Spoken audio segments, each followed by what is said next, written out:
ഇന്ന് കുറെ തരത്തിലുള്ള വസ്ത്രധാരണങ്ങൾ ഇറങ്ങിയിട്ടുണ്ട്. ഒരുത്തന്റെ ഔറത്ത് കാണുന്നത് മോശമല്ലാത്തൊരു കാലമാണ്. ഔറത്ത് എന്ന് പറഞ്ഞാൽ ഗുഹ്യഭാഗം മാത്രമല്ല, ഒരുത്തന്റെ തുടഭാഗം പുരുഷൻ അങ്ങോട്ടും ഇങ്ങോട്ടും കാണുന്നത് ഹറാമാണ്. കേവലം ഗുഹ്യഭാഗം മാത്രമല്ല, മുട്ടുപൊക്കളിന്റെ ഇടയിലുള്ള മറ്റു സ്ഥലങ്ങളും നീ യാത്രയ്ക്കുള്ള എളുപ്പത്തിനു വേണ്ടി നാണമില്ലാത്തവനെ പോലെ ഇന്ന് കുറെ പാൻസും ഷർട്ടും ബർമുടയും കുർമുടയൊക്കെ ഇറങ്ങിയിട്ടുണ്ട്. അതാ രാവിലെ നടക്കാനൊരു പാൻസ്, ഉച്ചയ്ക്ക് കളിക്കാനൊരു നിക്കറ്. ഇതുപോലെ നമ്മുടെ സമുദായത്തിലെ ചെറുപ്പക്കാര് അതാ താമസിക്കുന്ന ക്യാമ്പുകളിലേക്ക് ചെല്ലാൻ വയ്യ. കാരണം എന്താ? ബനിയൻ ഡ്രസ്സുകൾ വ്യാപകമായിട്ട് അവന്റെ ശരീരത്തിന്റെ ഘടനയും വണ്ണവും തിണ്ണവും എല്ലാം എടുത്തു കാണിക്കുന്ന ഷർട്ടുകളും പാൻസുകളും ധരിക്കുന്ന ആളുകളുണ്ട്. അത്തരം വസ്ത്രധാരണത്തിലൂടെ നിന്റെ നാണമല്ലേ മോനെ നഷ്ടപ്പെടുന്നത്? ഒരാളുടെ മുമ്പിൽ അതിട്ടുകൊണ്ട് മാന്യതയുള്ളവന് നിൽക്കാൻ പറ്റാത്ത വസ്ത്രങ്ങൾ വാങ്ങിയിട്ട് ഉപയോഗിക്കുന്ന ചെറുപ്പക്കാരാ, സുജൂദിലേക്ക് പോകുമ്പോഴും മറ്റും പല ഭാഗങ്ങളും തുറന്നിടുന്ന പാൻസ് ധരിക്കുന്ന യുവാവേ, ഹബീബ് സല്ലല്ലാഹു അലൈഹി വസല്ലം തങ്ങൾ പറഞ്ഞില്ലേ, ഈമാനിന്റെ ഭാഗമാണ് അൽ ഹയാ. ഹബീബ് സല്ലല്ലാഹു അലൈഹി വസല്ലം തങ്ങൾ പഠിപ്പിക്കുകയാണ്. ഇമാം ബൈഹഖി അവിടുന്ന് ഉദ്ധരിക്കുകയാണ്, ലഅനല്ലാഹു നാളിറ വൽ മൻദൂറ ഇലൈഹി.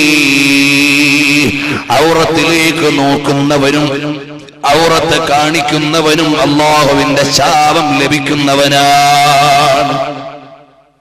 ഇന്നൊന്നും ട്രെയിനിൽ യാത്ര ചെയ്യാൻ പറ്റാത്ത കാലമാണ്. ലോങ് ട്രെയിൻ ആണെങ്കിൽ വല്ലാത്ത കഷ്ടം തന്നെ. പണ്ട് നമ്മുടെ പോലീസുകാരെ സമരം ചെയ്ത് കുട്ടി നിക്കർ ഒഴിവാക്കി.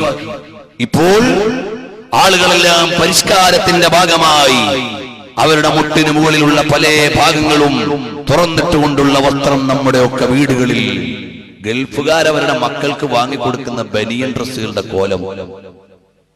അതിൽ കോളേജിന് സഹായിക്കുന്നവർക്ക് ചിലപ്പോൾ എന്റെ വഴുത് കേൾക്കുന്നുണ്ടാവും. ബേജാറൊന്നുമില്ല, കാരണം അല്ലാഹുവിന്റെ ദീൻ അവർ പഠിക്കണമല്ലോ. അപ്പോൾ എല്ലാ പരിഷ്കാരത്തെയും അതിന്റെ ഗുണവും നഷ്ടവും ഒന്നും ചിന്തിക്കാതെ തലയിൽ കയറ്റുന്ന ആളുകൾ മാന്യമായ വസ്ത്രം വാങ്ങി മാന്യമായി ധരിക്കാൻ അവരെ പഠിപ്പിച്ചു കൊടുക്കണം. ഞാനൊരിക്കൽ എറണാകുളത്ത് ഇങ്ങനെ പാസ് ചെയ്യുമ്പോൾ പള്ളിയിൽ കയറിയപ്പോൾ രാവിലെ തന്നെ കുട്ടികൾ മദ്രസയിലേക്ക് വരുന്നുണ്ട്. അതിൽ കുറെ കുട്ടികളുണ്ട്, ചെറിയ മക്കള്, സ്കൂളിലും മദ്രസയിലും പഠിക്കുന്ന കുട്ടികൾ.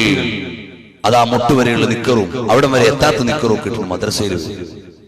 ഞാൻ ചോദിച്ചു, മോനെ ഞങ്ങളെ നാട്ടിലൊന്നും ഇങ്ങനെ മദ്രസയിൽ വരില്ലല്ലോ എന്ന്. ആ കുട്ടിയോട് അങ്ങനല്ലേ പറയാൻ പറ്റൂ?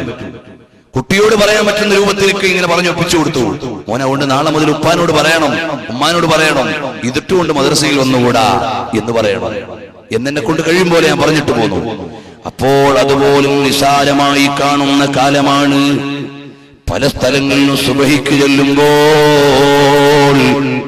ഏതെല്ലാം കോലത്തിലിട്ട് നിസ്കരിക്കാൻ വരുന്ന ആളുകളെ എന്റെ ശബ്ദം കേൾക്കുന്നവർ UAE-യിലും മറ്റുമൊക്കെ നേരിട്ട് അനുഭവിക്കുന്നവരോ ചെയ്യുന്നവരോ ഉണ്ടാകാം. പറയട്ടെ, മാന്യമായ വസ്ത്രം ധരിക്കൽ ഈമാനിന്റെ ഭാഗമാണ്. അൽ ഹയാഉ മിനൽ ഈമാൻ. നിനക്ക് ഹയാ ഇല്ലെങ്കിൽ എന്താ മോനെ ചെയ്തുകൂടാത്തത്? എല്ലാം നിനക്ക് ചെയ്യാവുന്നതാണ്. അപ്പോൾ ലഅനല്ലാഹു നാളിറ വൽ മൻദൂറ ഇലൈഹി. നബി സല്ലല്ലാഹു അലൈഹി വസല്ലം തങ്ങൾ പഠിപ്പിക്കുന്നു, ഇമാം അബൂ ദാവൂദ് നിവേദനം ചെയ്യുന്നു, ലാ തുബ്രിസ് ഫഖിദക. നിന്റെ തുടഭാഗം നീ വെളിവാക്കാൻ പാടില്ല. വലാ തൻദുറന്ന ഇലാ ഫഖിദി ഹയ്യിൻ വലാ മയ്യിത്തിൻ. ജീവിച്ചിരിക്കുന്നവരുടെയോ മരണപ്പെട്ടവരുടെയോ തുടഭാഗം നീ കാണാൻ പാടില്ല. പുരുഷന്റെ ഔറത്തിന്റെ ഭാഗമായതുകൊണ്ടാണ് അതെടുത്തു പറയുന്നത്. സ്ത്രീക്ക് ശരീരം മുഴുവനും ഔറത്ത് തന്നെ.